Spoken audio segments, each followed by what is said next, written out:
Youngest in as, और वो कितने साल का है? 4 ईयर का। अब आपसे क्या पूछा गया है? अब यहाँ तो यंगेस्ट की चाइल्ड की एज पूछी गई है तो आप 4 ईयर बता देंगे, लेकिन इन केस अगर आपसे सबसे बड़े बच्चे की एज पूछी होती, what is the age of eldest child, तो फिर क्या बताते हैं? वेरी गुड, आपके पास जो अजम्पशन है वो बनी हुई है। x की जगह आपने 4 + 12 which is equals to 16। Middle child की एज क्या होगी जी, वो क्या बताएंगे?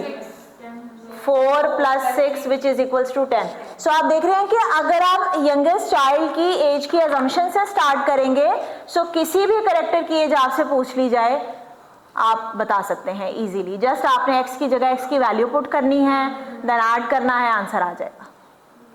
कोई सवाल जी? कॉन्सेप्ट समझ में आ रहा है सबको? सो ये फर्स्ट 2 क्वेश्चंस और कॉन्सेप्ट मुझे बताएं, क्लियर है तो? क्लियर। अब अगले जो 2 क्वेश्चंस हैं वो आप देख रहे हैं रेशो में हैं। रेशो हमने स्किप किया हुआ है, सो थोड़ी देर में हम रेशो पढ़ेंगे, देन एज में रेशो करेंगे। ये एक ही पैटर्न पे सॉल्व होते हैं सारे क्वेश्चंस। चलिए नेक्स्ट स्लाइड। इसी तरह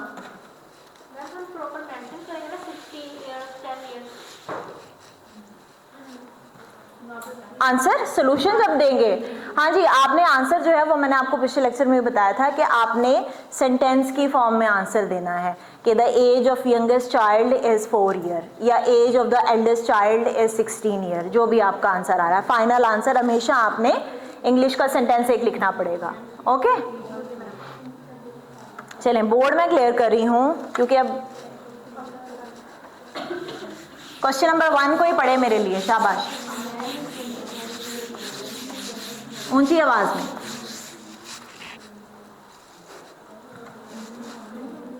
A man is 24 years older than his son.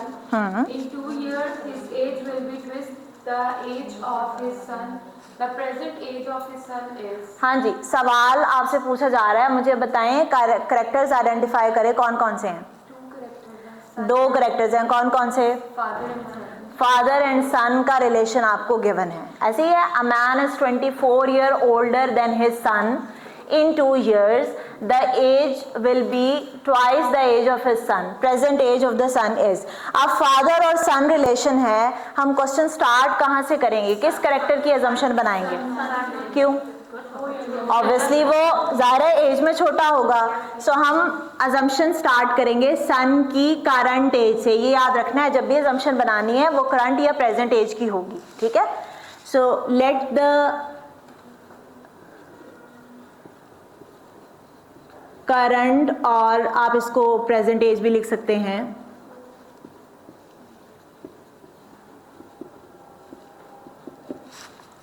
ठीक है?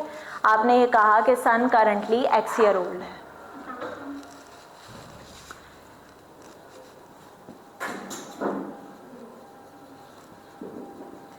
अब मुझे बताएं कि फादर की फिर करंट एज क्या हो जाएगी?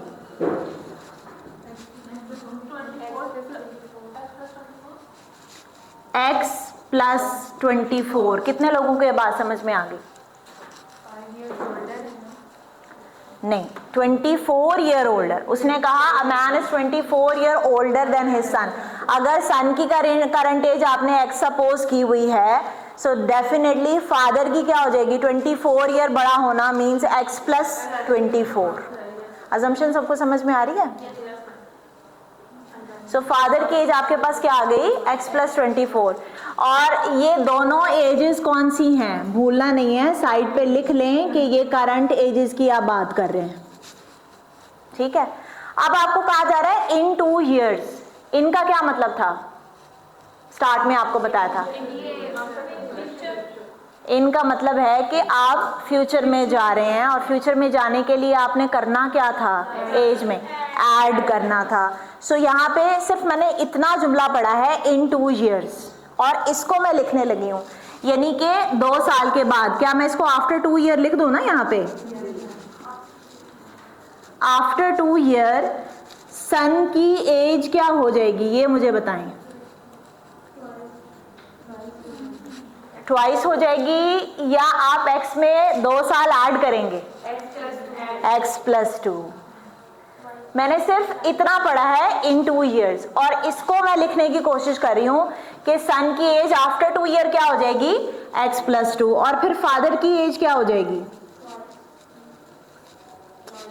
2 साल के बाद फादर की एज क्या हो जाएगी x+24+2 which is equals to जी। ये बात समझ में आ गई कि आफ्टर 2 year आपने सिंपली क्या करना है, दोनों की एजेस में 2 ऐड कर दिया।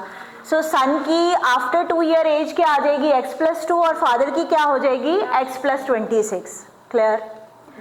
अब सारी ages current and after 2 year आपके पास x की फॉर्म में है। अब हमें कुछ कंडीशनल सेंटेंस चाहिए जिससे इक्वेशन आएगी ताकि हमारे पास x की वैल्यू आ जाए। सवाल में मुझे आइडेंटिफाई करके बताएं कौन सा ऐसा जुमला है जिसको हम कंडीशनल सेंटेंस बोलेंगे। His age will be twice the age of his son. His age किसको प्रेजेंट कर रहा है, फादर की एज हो क्या रही है, सॉरी थैंक यू, फादर की एज 2 times है अपने बेटे से, और कितने साल के बाद 2 साल के बाद, यानी कि आफ्टर 2 year फादर की एज ट्वाइस है सन की एज से, ये बात है। और इस बात को अगर मैं मैथमेटिकली लिखूं तो देखिए जरा, फादर की एज ट्वाइस है, इसका मतलब क्या है, ज्यादा है ना। इसको मैं अगर इनइक्वालिटी की फॉर्म में लिखूं तो ग्रेटर देन आ जाएगा ना, और किसकी एज से ज्यादा है, ये बात समझ में आ रही है। फादर की एज ज्यादा है सन की एज से, और कितनी, इनइक्वालिटी आ रही है, समझ में आई ये बात। यानी कि फादर की एज एक तो ज्यादा है, कितनी ज्यादा है 2 times, टाइम्स का मतलब आपको बताया हुआ मल्टीप्लाई करना है 2 से, और फिर यहाँ पे ग्रेटर देन इनइक्वालिटी का साइन आ रहा है। इनइक्वालिटी से मैं x की वैल्यू नहीं निकाल सकती, मुझे इक्वेशन चाहिए। और अब आपने ये सीखना है कि इनइक्वालिटी से हमारे पास इक्वेशन कैसे आ जाएगी। देखिए फादर की एज ज्यादा है 2 times सन से, ये बात समझ में आ रही है।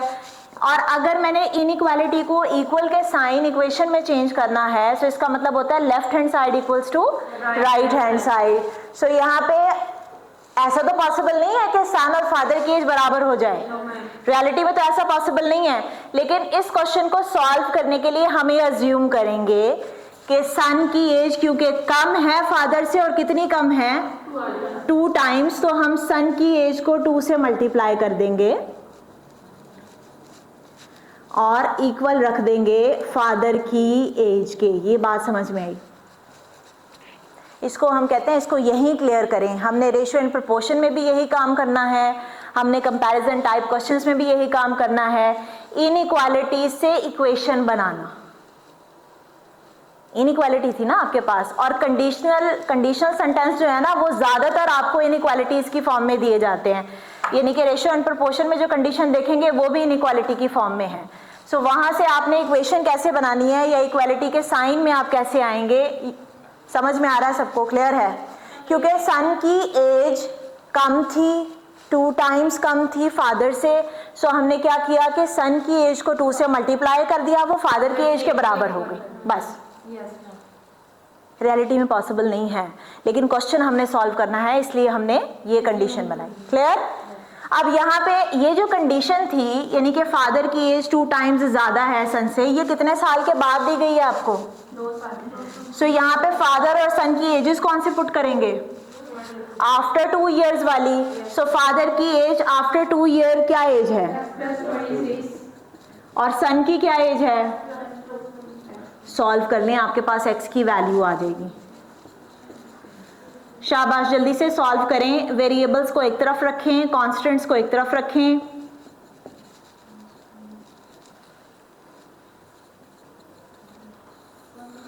हाँ जी, x की वैल्यू क्या आ रही है?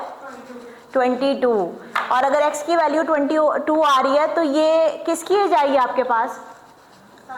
x आपने किसकी असम्पशन बनाई हुई है? सन की। सो सन की करंट एज कितनी है? 22 years। सो क्या पूछा गया? अब सवाल देखें। Present age of his son is present age of his son is 22 years, यही आंसर है। अगर आपसे चले यहाँ तो क्योंकि सन की प्रेजेंट एज पूछी गई है, अगर फादर की एज आपसे पूछ ली जाती, फादर की प्रेजेंट एज पूछ ली जाती तो एक्स की जगह पे क्या पुट करना था, विच इज इक्वल्स टू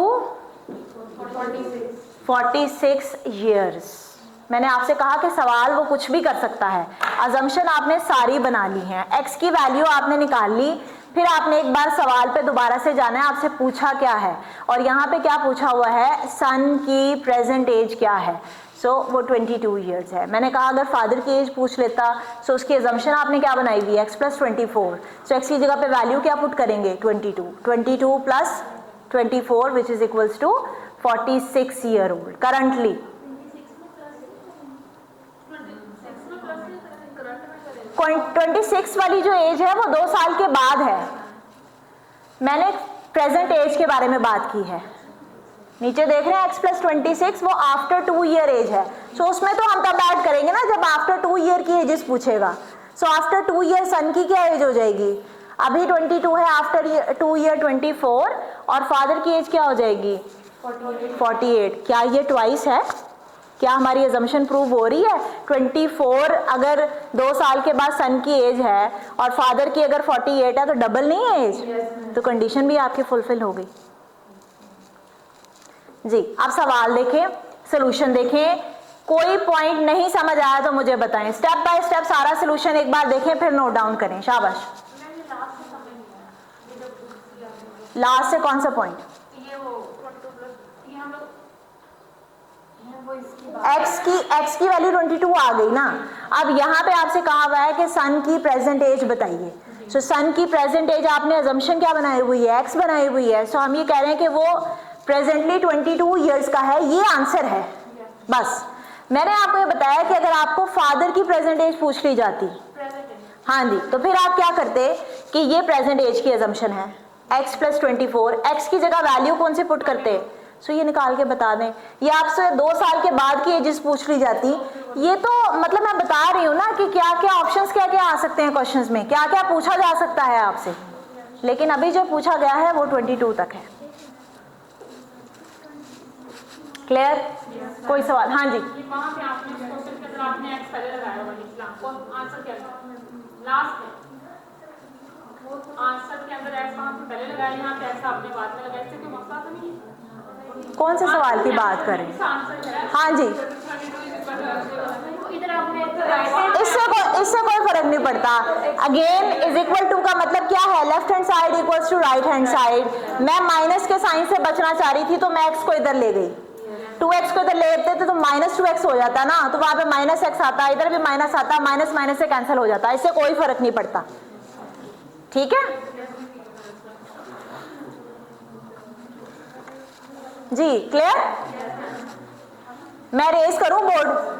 अगला क्वेश्चन हम इसी पैटर्न पे सॉल्व करेंगे।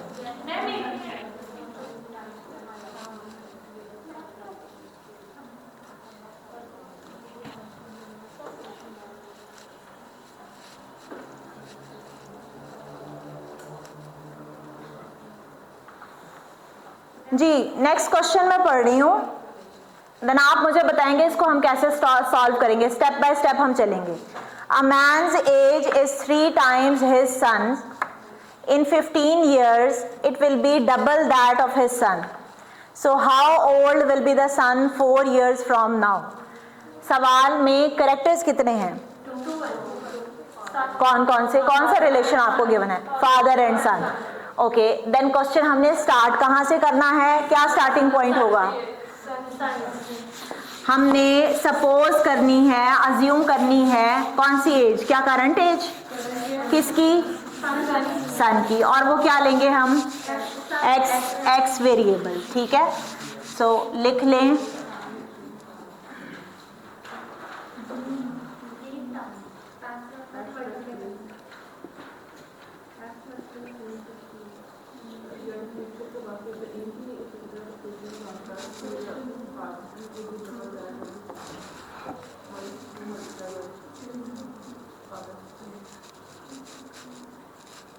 जी, यहां तक बात समझ में आ गई सबको? देन अब मुझे बताएं कि जो दूसरा करेक्टर है, क्योंकि सन की एज को तो आपने एक्स ले लिया, फादर की एज आपके पास क्या आ जाएगी? जी, father, a man's age is 3 times his son. So अगर सन की एज एक्स है, सो फादर की एज क्या हो जाएगी? ये पॉइंट किसी को समझ में ना आया हो, क्योंकि टाइम्स का मैंने आपको बताया था आपने मल्टीप्लाई करना है, और क्योंकि 3 टाइम्स है तो किससे मल्टीप्लाई करना है? 3 से मल्टीप्लाई करना है। क्लियर? ओके। अब ये एज है कौन सी? ये साथ साथ आपने जितने देखिए ना, 2 सिस्टम में हम जा रहे हैं। एक तो करंट एजेस का हम सिस्टम बनाते हैं, देन हम जितना भी वो आफ्टर या गो कहेगा, सो 2 सिस्टम्स बन रहे हैं, साथ साथ लिख लें ताकि आप भी भूल ना जाएं कि ये करंट एजेस हैं। ठीक है, अब आपको क्या कह रहा है, कहाँ जाएं? इन 15 ईयर्स। इनका मतलब क्या है? क्या मतलब लेंगे? After future. और फ्यूचर में जाने के लिए आपने 15 को ऐड करना, माइनस करना, मल्टीप्लाई करना, डिवाइड करना है, ऐड करना है। सो हम ये कहेंगे कि आफ्टर 15 years सन की एज क्या हो जाएगी? x प्लस 15, और फादर की एज क्या हो जाएगी? जी, ये बात सिर्फ इन 15 ईयर्स मैंने पढ़ा और मैंने अपने क्वेश्चन का दूसरा सिस्टम जनरेट कर लिया, यानी कि आफ्टर 15 ईयर उनकी एजेस क्या क्या हो जाएंगी। जब भी इस तरह से सवाल आए ना, तो आपने समझ जाना है कि आपके क्वेश्चन में एग्जामिनर आपको आफ्टर 15 ईयर लेके जाएगा। सो पहले ही हमने एजेस निकाल के रख ली कि उनकी एजेस क्या होंगी आफ्टर 15 ईयर्स। क्लियर? अब आफ्टर 15 ईयर्स हो क्या रहा है? क्या ये कंडीशनल सेंटेंस में इसको कह सकती हूँ? It will be double then that of his son, क्योंकि आप देख रहे हैं कि सवाल में हमारे पास x वेरिएबल आ रहा है। अब x की वैल्यू निकालनी है, हमें इक्वेशन चाहिए, और इक्वेशन के लिए कंडीशनल सेंटेंस क्या है? It will be double that of his sun. It will B किसकी एज को रिप्रेजेंट कर रहा है? फादर की एज डबल है सन से। कब? 15 साल के बाद। यही कहा जा रहा है। इसको लिखने लगी हूं, एज ऑफ फादर डबल है, यानी कि ज्यादा है एज ऑफ सन से। और कितनी ज्यादा है? डबल का मतलब आपको पता है ट्वाइस, 2 टाइम्स। 2 से आपने सिंपली क्या कर दिया? मल्टीप्लाई। अगेन इनइक्वालिटी आ गई ना, इनइक्वालिटी को मैं सॉल्व नहीं कर सकती, मुझे इक्वेशन चाहिए x की वैल्यू। सो इक्वेशन का मतलब है कि दरमियान में इक्वल टू का साइन लगाऊंगी, और क्योंकि सन की एज 2 टाइम कम है फादर से, सो यहां पे मैं इसको 2 से मल्टीप्लाई करूंगी और बराबर कर दूंगी फादर की एज के। ये बात हमने पहले पिछले सवाल में भी सीख ली। क्लियर है सबको? अब ये कंडीशन आपको 15 साल के बाद दी हुई थी, सो वैल्यूज आप कौन से पुट करेंगे? After 15 year.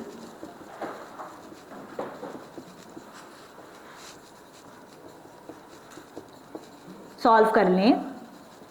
अगेन वेरिएबल्स को एक तरफ करें, कांस्टेंट्स को एक तरफ करें, आपके पास आंसर आ जाएगा। हाँ जी, x की वैल्यू क्या आ रही है आपके पास? 15 ईयर्स। और अगर x की वैल्यू 15 ईयर आ रही है, किसकी एज आ गई? कौन सी?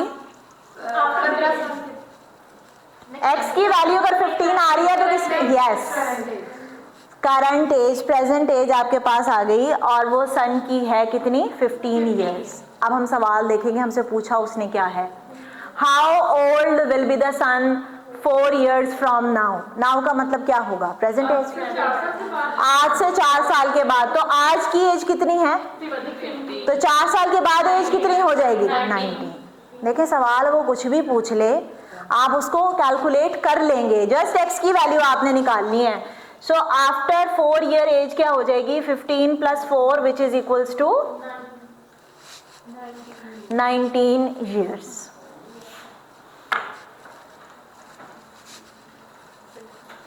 क्लियर?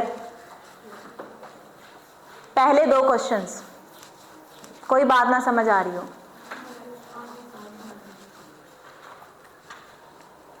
नोट डाउन करें जल्दी से, नेक्स्ट क्वेश्चन पे जाना है हमने।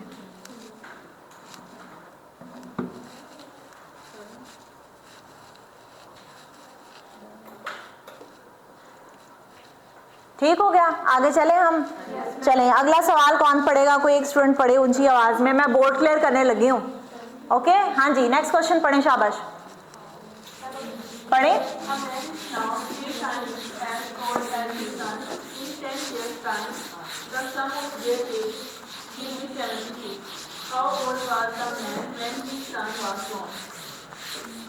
करेक्टर्स कितने हैं सवाल में? क्या रिलेशन गिवन है आपको? फादर एंड सन। इस सवाल को सॉल्व करने से पहले मुझे यहाँ पे ये बताइए कि हमने कितनी तरह के कंडीशनल सेंटेंसेस पढ़ लिए हैं?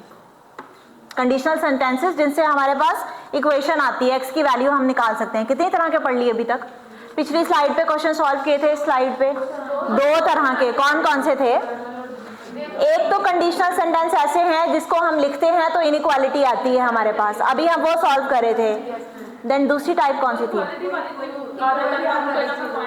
सम ऑफ, जितने भी करेक्टर्स हैं उनके एजेस को ऐड करें, 50 के बराबर रखें, 27 के बराबर रखें, किसी कांस्टेंट के बराबर रखवाता है। सो ये 2 कंडीशनल सेंटेंसेस ही आएंगे, इसके बाहर एज का प्रॉब्लम नहीं आएगा आपको।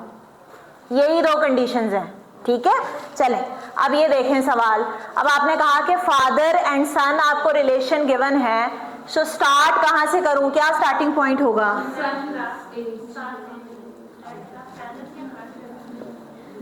एक वर्ड आप लिख लें, लेट द प्रेजेंट एज, ठीक हो गया, let the present age of son is x.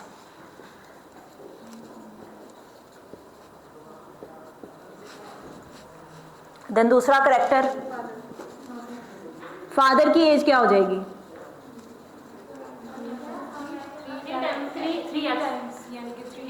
3x। ये बात सबको समझ में आ गई। A father is now 3 times as old as his son, यानी कि अपने सन से जो उसकी एज है वो 3 गुना है।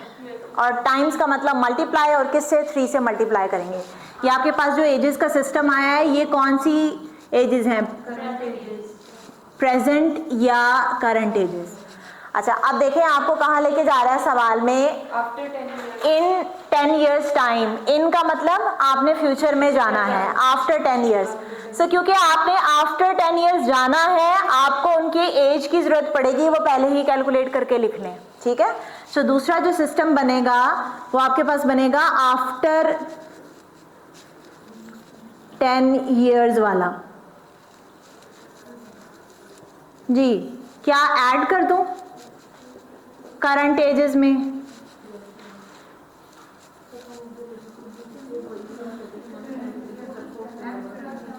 जी, क्लियर है यहाँ पे? आफ्टर 10 years यानी कि एक्स की एज क्या, सन की एज क्या हो जाएगी? x प्लस 10, और फादर की एज क्या हो जाएगी? 3x plus 10। क्लियर? अच्छा, अब हमें चाहिए x की वैल्यू हमने निकालनी है, हमें चाहिए कंडीशनल सेंटेंस, और वो कौन सा है? Sum of their ages will be 76, second type condition की, यानी कि जितने भी करेक्टर्स हैं उनकी एजेस को ऐड करें और बराबर किसके रखें? 76। Okay, then father's age plus equals to 76। अब यहाँ पे जो एजेस की वैल्यू पुट करूंगी वो कौन सी करूं? जाहिर है ये कंडीशन हमें 10 साल के बाद दी गई है। सो यहाँ पे फादर की एज आप पुट करेंगे 3x प्लस 10, और सन की एज आपके पास क्या आ जाएगी? x plus 10 equals to 76। Solve करें, आपके पास x की वैल्यू आ जाएगी।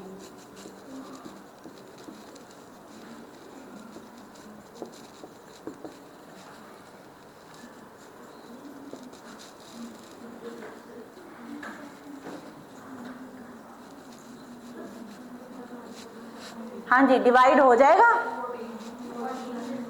14। सो x की वैल्यू आपके पास क्या आ रही है? 14। और x की वैल्यू 14 आ रही है तो किसकी एज आ गई आपके पास? सन की। कौन सी एज आ गई? प्रेजेंट। ओके, अब हम देख लेते हैं, हमसे पूछा क्या जा रहा है? How old was the man when his son was born. इसका मतलब क्या है? अभी आपने प्रेजेंट एज निकाली है सन की, वो 14 ईयर ओल्ड है। सो आपसे पूछा जा रहा है कि वालिद की उम्र क्या थी कि जब सन जो है वो बॉर्न हुआ। सो मुझे ये बताएं कि अभी की फादर की एज तो निकालें कि वो कितनी है। 3 इंटू 14, 3 इंटू 14 क्या हो जाएगा 42 ईयर्स, यानी कि करंटली फादर की एज क्या है 42 ईयर। और जाहिर है उसका बेटा क्या 14 साल पहले पैदा हुआ होगा, तभी 14 ईयर का है ना।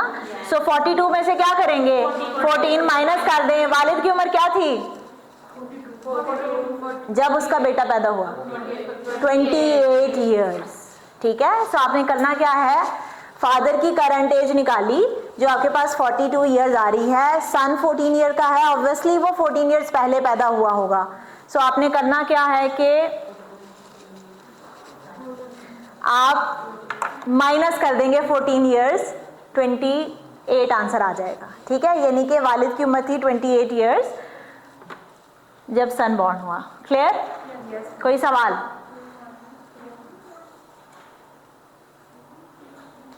आगे चलें।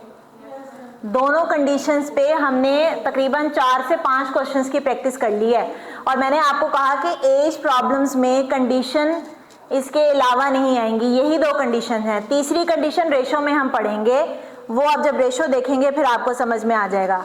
लास्ट क्वेश्चन आपने खुद से करना है अभी अपने रजिस्टर्स पे, और ये आपके पास पेपर्स का सवाल है, यानी कि आपके पेपर में पूछा गया था 5 मार्क्स के लिए।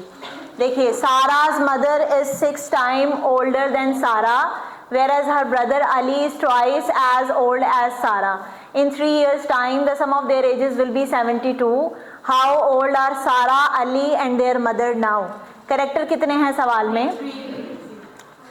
क्या मदर का अपने बच्चों के साथ रिलेशन गिवन है? ऐसे ही है, सारा एंड अली और उनकी मदर। सो किसकी एज को एक्स रखेंगे? क्यों? क्योंकि वो सबसे छोटी है एज में। ठीक है, सो सारा की एज को एक्स रखा तो अली की एज क्या हो जाएगी 2x एंड मदर की एज क्या हो जाएगी 6x। फिर आपको कहाँ लेके जा रहा है, कितने साल के बाद? इन 3 years। इन 3 years का मतलब है आफ्टर 3 years, और आफ्टर 3 years आप कहाँ जा रहे हैं? फ्यूचर में। फ्यूचर में जाने के लिए आप ऐड करेंगे। कंडीशन किस तरह की है? क्या इनइक्वालिटी आएगी या आपके पास इक्वेशन? 3 साल के बाद तीनों की एजेस को ऐड करें, 72 के बराबर है। सॉल्व करें, शाबाश, जल्दी से सॉल्व करें।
जी, सॉल्व हो गया।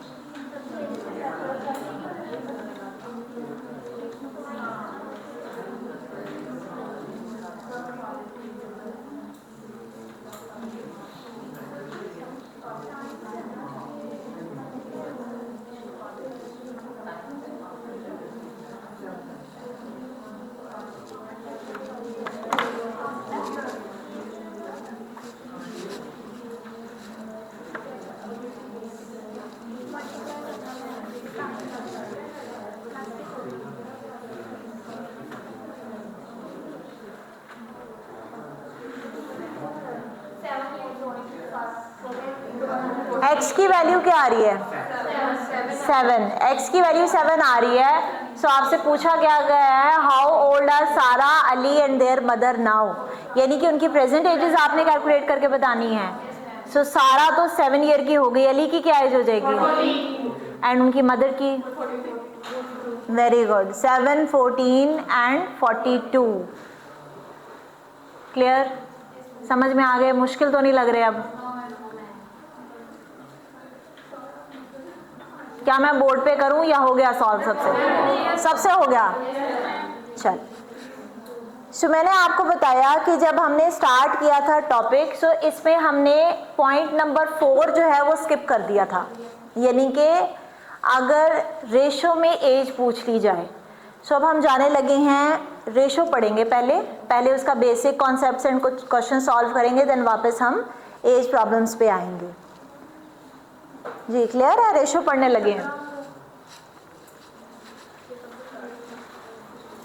क्या याद आ रहा है रेशो के बारे में, अगर मैं आपसे पूछूं डेफिनेशन क्या होगी?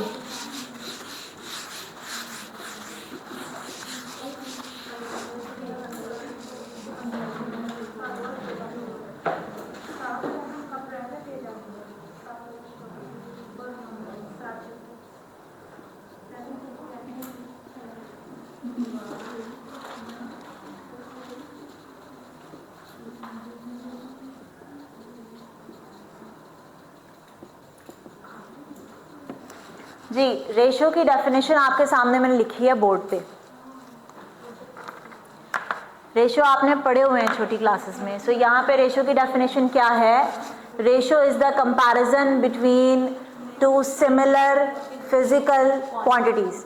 फिजिकल क्वांटिटीज पे हमारी लास्ट वीक भी काफ़ी डिस्कशन हुई। सो ज़रा बताइए, फिजिकल क्वांटिटीज किस तरह की क्वांटिटीज होंगी? ऐसी क्वांटिटीज जो कि किसी यूनिट में मेजर की जा सकें, ठीक है। Any quantities which can be measured in some units is called physical quantity. For example time physical quantity है, आप minute, second, hour, day, month में आप मेजर कर सकते हैं ना, उसकी यूनिट्स हैं। स्पीड आपके पास फिजिकल क्वांटिटी है, kilometre per hour, mile per hour में आप मेजर कर सकते हैं। डिस्टेंस आपके पास फिजिकल क्वांटिटी है, किलोमीटर में मेजर कर सकते हैं। लेंथ फिजिकल क्वांटिटी है, मीटर या फिट में आप मेजर कर सकते हैं, सही है। मास, सो ये काफ़ी सारी आपके पास फिजिकल क्वांटिटीज़ हो गई। लेकिन रेशो में एक बात तो ये आपको समझ में आ रही है कि ये कंपैरिजन है, और कंपैरिजन करने के लिए मिनिमम 2 चीज़ों का होना ज़रूरी है, तभी आप कंपेयर कर सकते हैं ना। 2 क्वांटिटीज़ का होना ज़रूरी है, तभी आप उसमें कंपैरिजन करेंगे। लेकिन रेशो में इम्पॉर्टेंट बात ये है कि उन दोनों फिजिकल क्वांटिटीज़ को सेम होना है, यानी कि सिमिलर अगर फिजिकल क्वांटिटीज़ होंगी तो हम फिर कहेंगे कि ये रेशो में है। अब इस बात का मतलब क्या है, सेम फिजिकल क्वांटिटीज़? रेशो को हम लिखते कैसे हैं? साइन आपको याद है, ए रेशो बी, यानी कि ये डबल डॉट। सो सेम या सिमिलर फिजिकल क्वांटिटीज़ का मतलब क्या है कि फॉर एग्जाम्पल अभी हमने एज प्रॉब्लम्स पढ़े। सो ए अगर किसी पर्सन की एज को रिप्रेजेंट कर रहा है तो बी भी किसी दूसरे पर्सन की एज को रिप्रेजेंट करेगा, यानी कि एजेस का कंपैरिजन हो जाएगा, ठीक है। सिमिलर यूनिट्स क्या होंगे? दोनों की ईयर्स होंगे, सही है। इसी तरह अगर ए किसी बंदे की सैलरी को रिप्रेजेंट कर रहा है और से वो रुपीज में है, तो बी भी किसी दूसरे बंदे की सैलरी को रिप्रेजेंट कर रहा होगा जो कि रुपीज में होगी। सो सिमिलर यूनिट्स का मतलब ये हो गया। अगर ए किसी क्लास के स्टूडेंट्स को रिप्रेजेंट कर रहा है तो बी भी किसी दूसरे क्लास की स्टूडेंट को रिप्रेजेंट कर रहा होगा। स्टूडेंट्स का आपस में कंपैरिजन है। ए अगर एक स्टूडेंट के मार्क्स को रिप्रेजेंट कर रहा है तो बी भी किसी दूसरे स्टूडेंट के मार्क्स को रिप्रेजेंट कर रहा होगा। मार्क्स का आपस में कंपैरिजन है।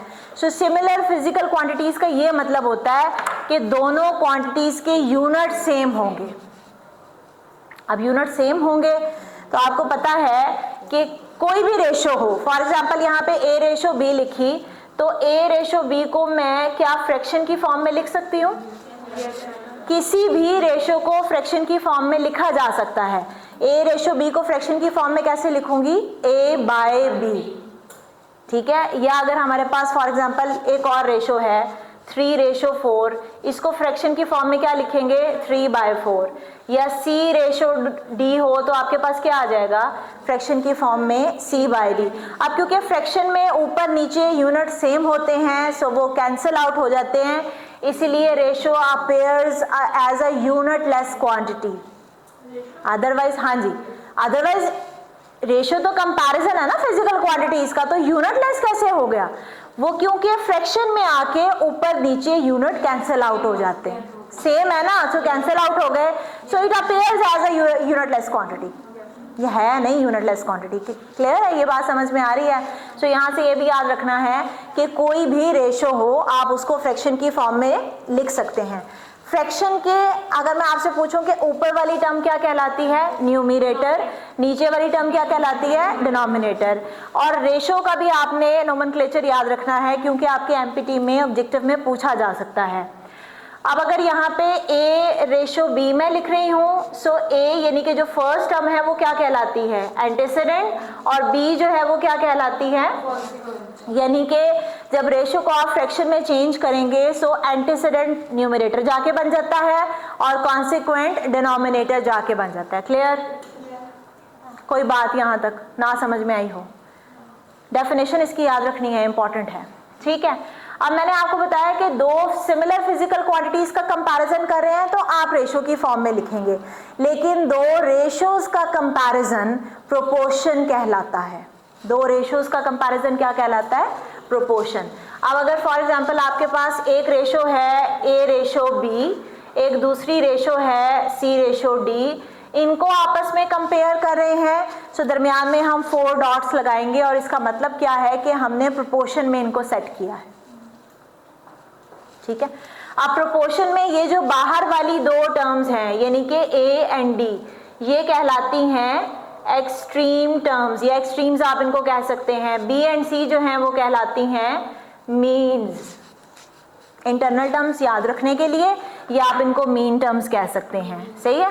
सो प्रोपोर्शन से जाहिर है आपने इक्वालिटी के साइन में जाना है, सो ये आपके पास फॉर्मूला है, product of extremes is equals to product of means. दोनों बाहर वाली टर्म्स को आपस में मल्टीप्लाई करें, बराबर रख दें इज इक्वल टू करके, जो अंदर वाली दो टर्म्स हैं उनको आपस में मल्टीप्लाई करके, ये आपके पास फॉर्मूला है, product of extreme is equals to product of means.